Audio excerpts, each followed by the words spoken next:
그러면 노아와 노아의 후손들의 생애 범죄를 봐요. 노아는 어떤 범죄를 졌을까요?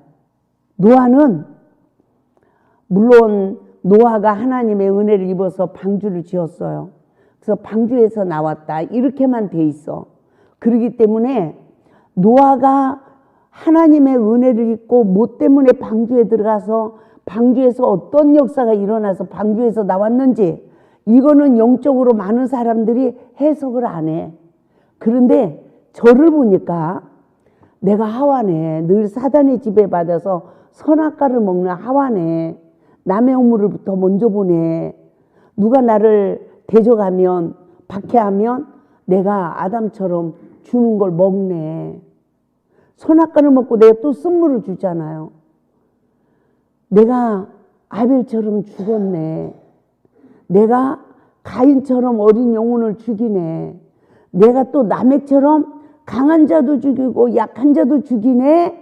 이걸 깨닫는 성령의 법으로 이걸 깨닫는 은혜를 입으니까 내가 방주에 들어가는 복을 받더라고요.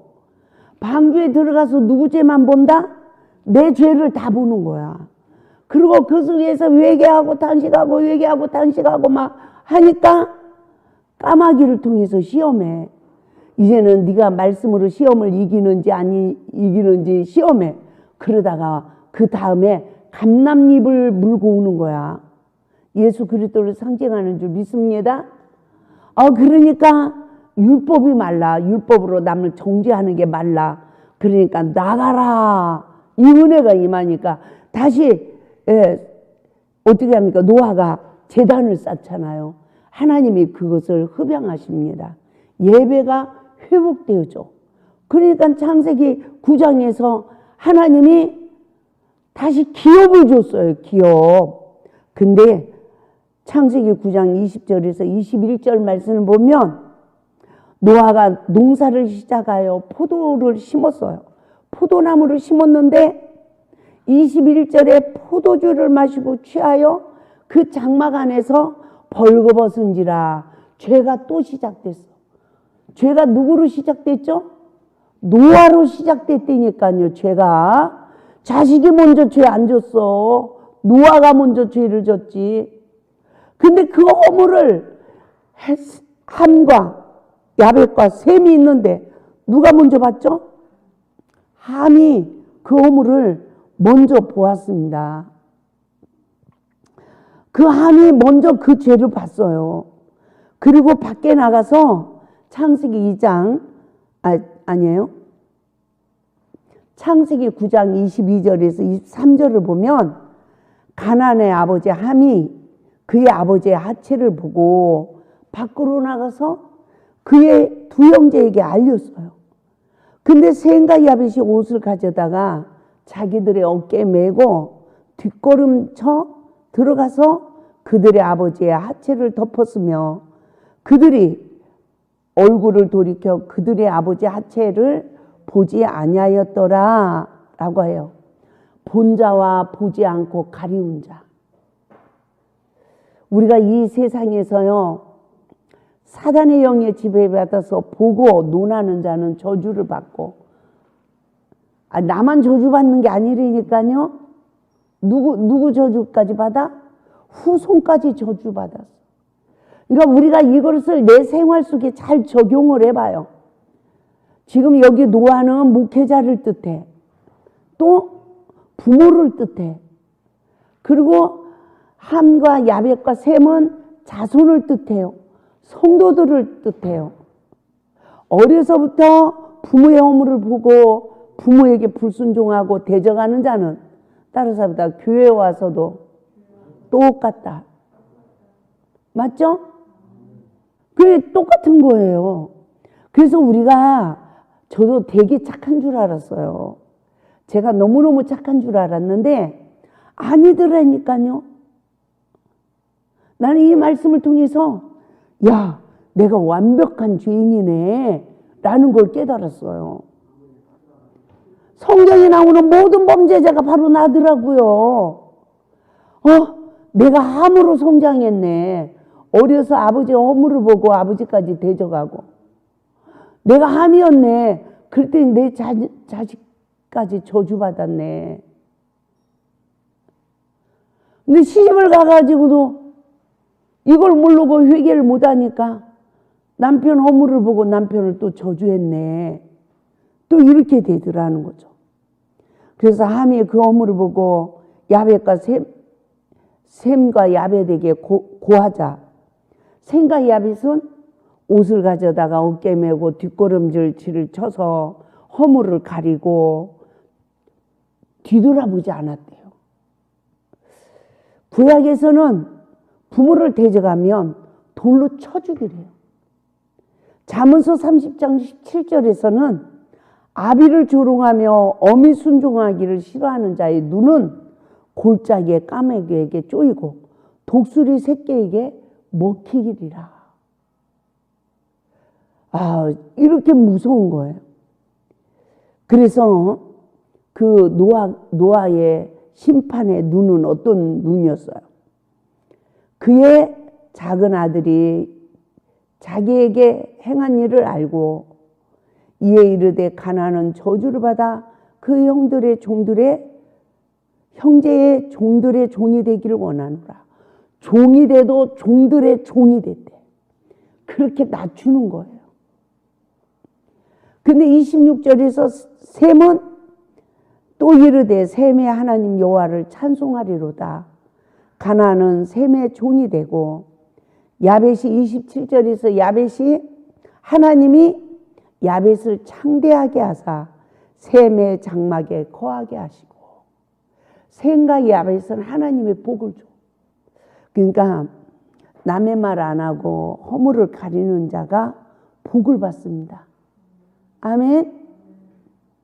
그러니까 절대 말을 해서는 안 된다. 아멘. 꼭 할 말이 있으면 그 사람에게 본인에게 권면하는 말.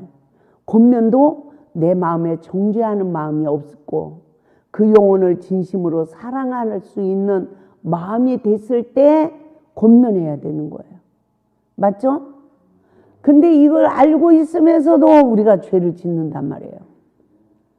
그래서 이거를 늘 계속 회개를 해 나가야 우리 모두가 이긴 자의 권세를 받게 될 줄 믿습니다.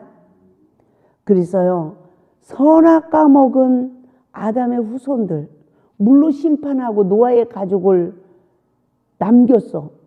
그런데 부모가 허물을 드러낸 걸로 인해 가지고 그것으로 함은 후손까지 저주를 받고 셈과 야벳은 후손까지 축복을 받았어.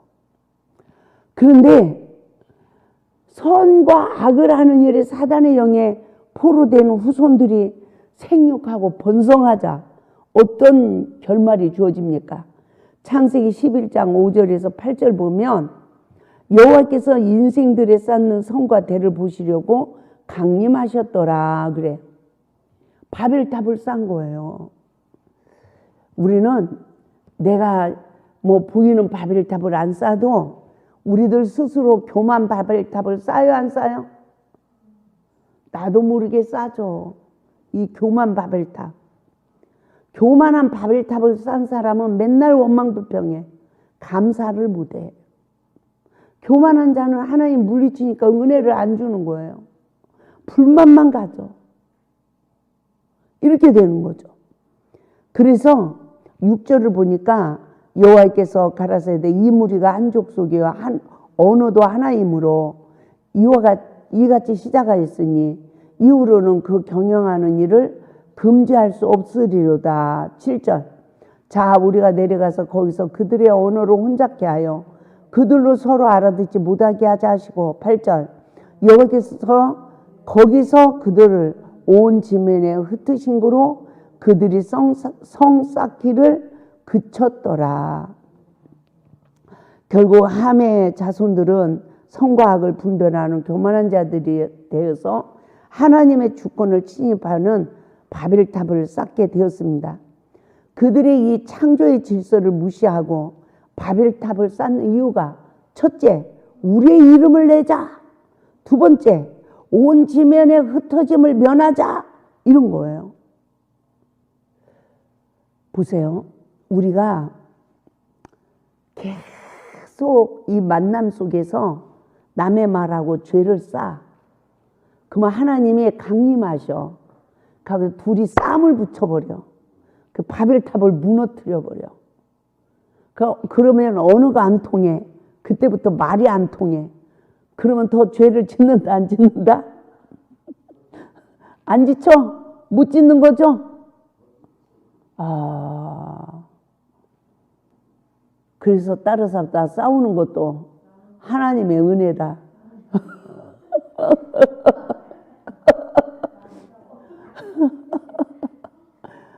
서로 죄를 지면서 하나가 돼 있으면 하나님이 내가 화평케 한 줄로 온 줄 생각하냐, 검을 주러 왔노라 이러고 불화케 한다라고, 예?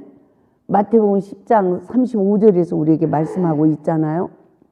그래서 이렇게 노아의 가정만 남겼잖아요. 하나님이 다 쓸어버리고. 그래도 죄가 누구로 시작됐죠? 지도자의 허물을 보는 눈으로 죄가 시작되는 거야. 그러니까 누구 허물을 보지 말자, 지도자의 허물을 보면 그때부터 망하는 거예요. 그래서 항상 기도할 때 지도자의 허물을 보지 않게 하소서.